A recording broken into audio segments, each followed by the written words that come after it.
Grey's Anatomy. Grey's Anatomy.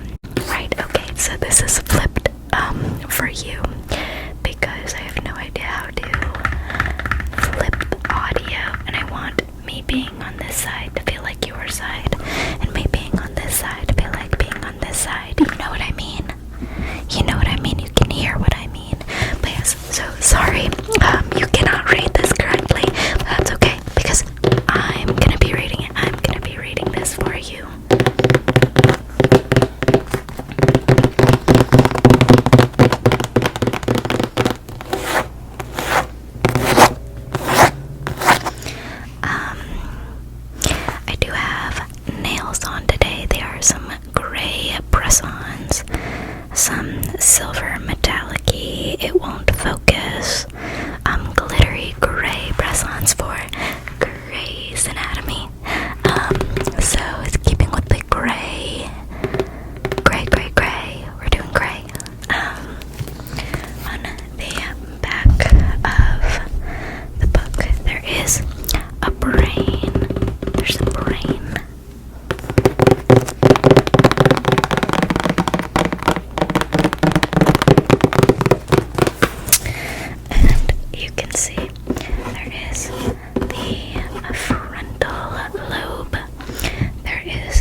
system. That one's also a fun one.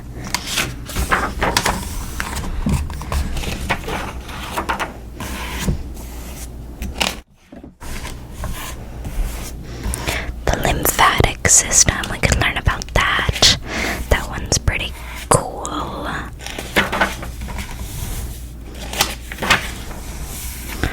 Organs of special sense. Organs of digestion. Organs of voice and respiration. The urinary organs. Female organs of generation. Surgical anatomy of inguinal hernia.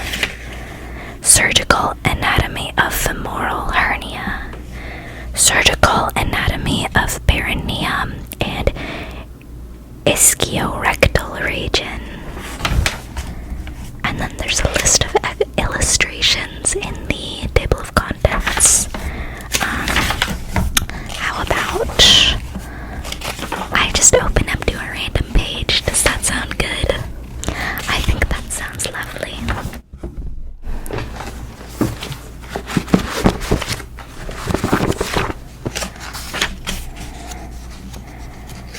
It's talking about all sorts of arteries and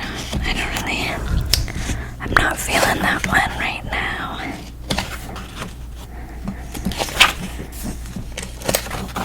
Just looking through more pages. More pages. Oh, this one's neat. I like this picture. I like this picture a lot. It's a skull, and you can see all the veins in the skull. You can see the veins in the skull. I love skulls.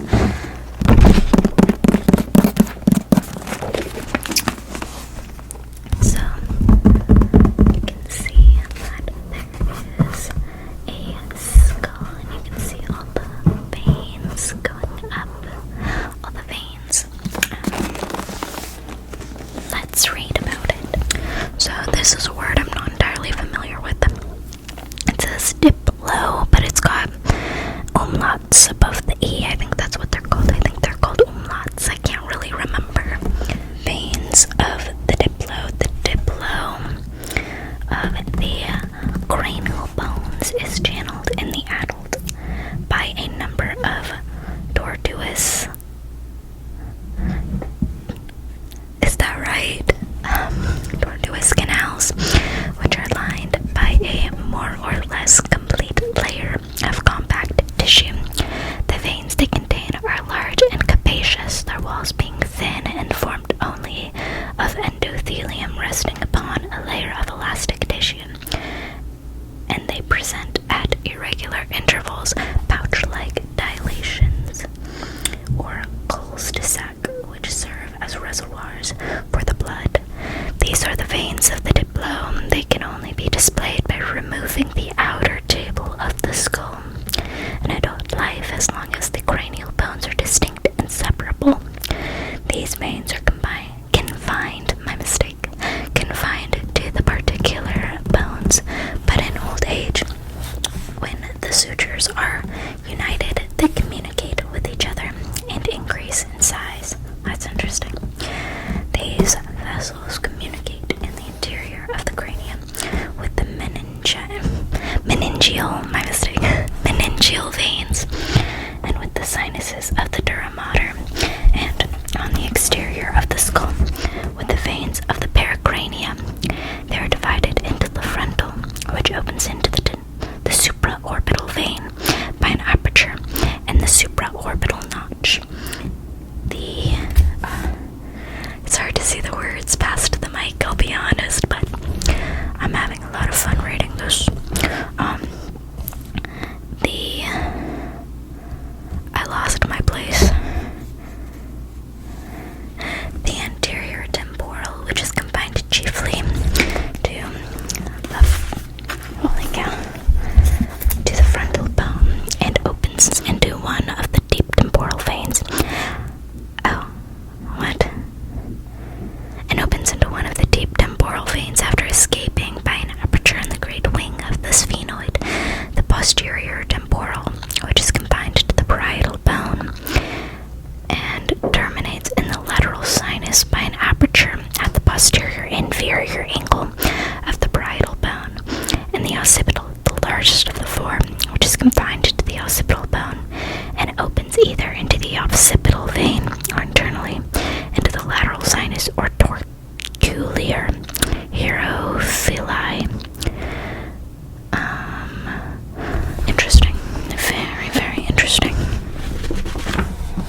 phalanges of the hand. The shaft is compressed from side to side, convex above, concave below.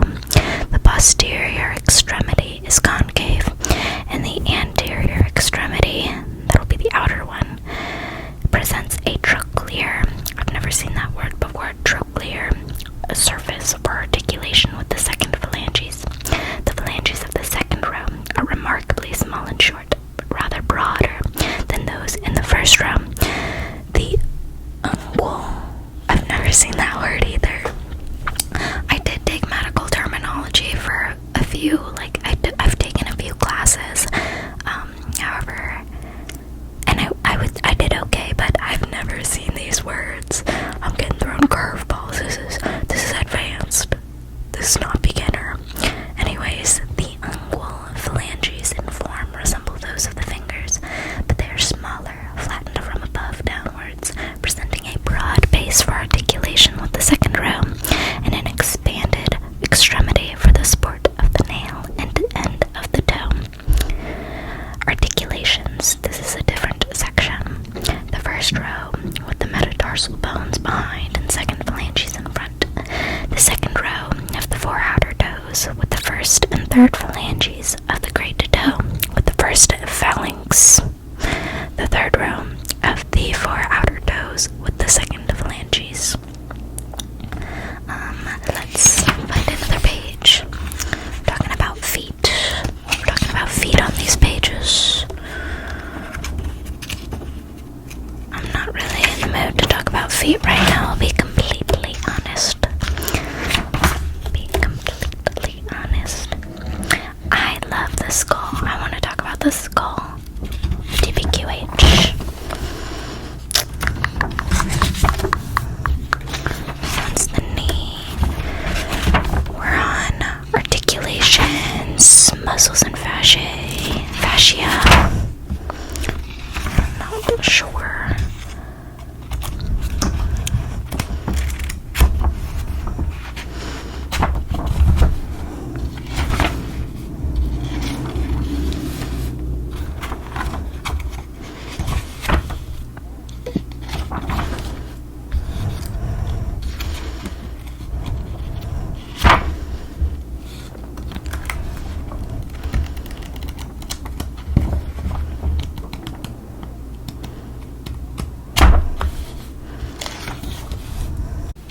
This section appears to be about the brain.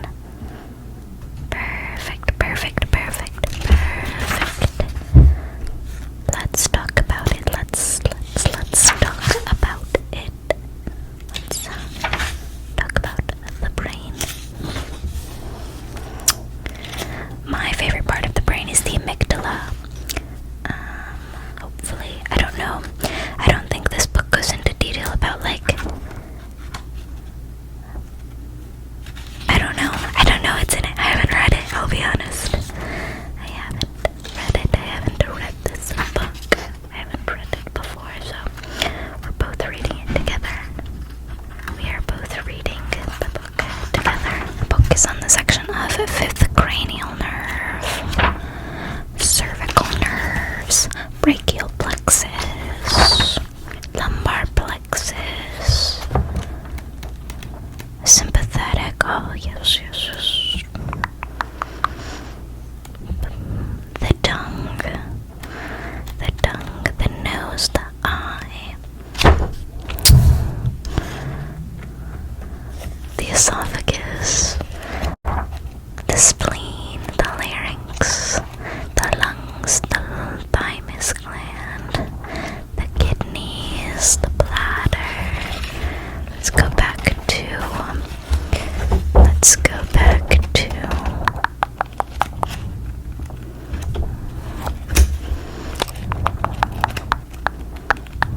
we're on page 600. We're on page 682. We're going to read about this is in the section of the nervous system on the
of a woman's 1,272 grams, about 41 ounces.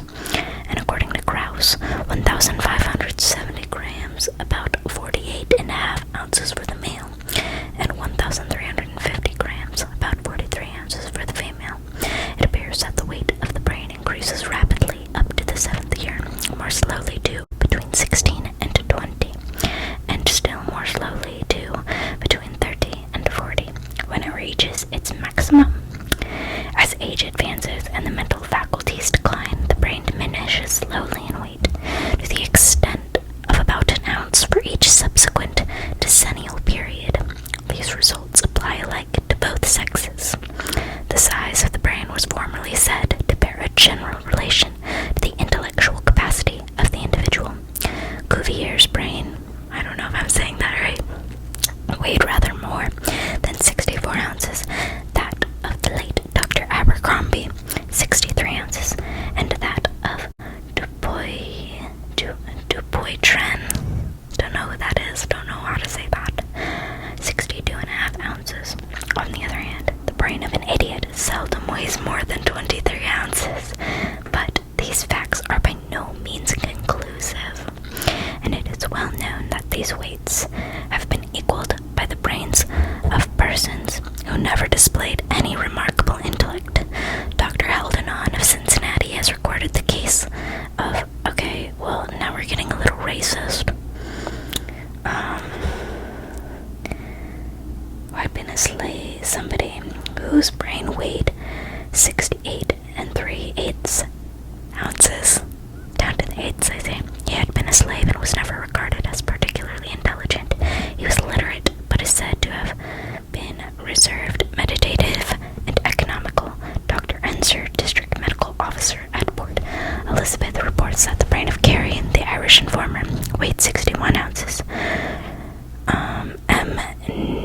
Nikiforov has published an article on the subject of the weight of brains in the Novosti. According to him, the weight of the brain has no influence whatsoever on the mental faculties. Facts, truth, period, T. It ought to be remembered that the significance of the weight of the brain should depend upon the proportion it bears to the dimensions of the whole body and to the age of the individual. It is equally important to know what was the cause of death, for long illness or old age exhausts the brain. To define the real degree of development of the brain, it is therefore necessary to have a knowledge of the condition of the whole body. Exactly. So I'm gonna wrap this up, and we are done reading for the day. Let me know if you enjoyed, and if you'd like me to write more, and if you want me to educate you on anything specific. You've heard of ASMR Doctor Roleplays. Now get ready for I'm becoming a doctor through ASMR. I'm gonna teach you. This is medical school now. We're enriching our cerebrum. Did you catch that? Medical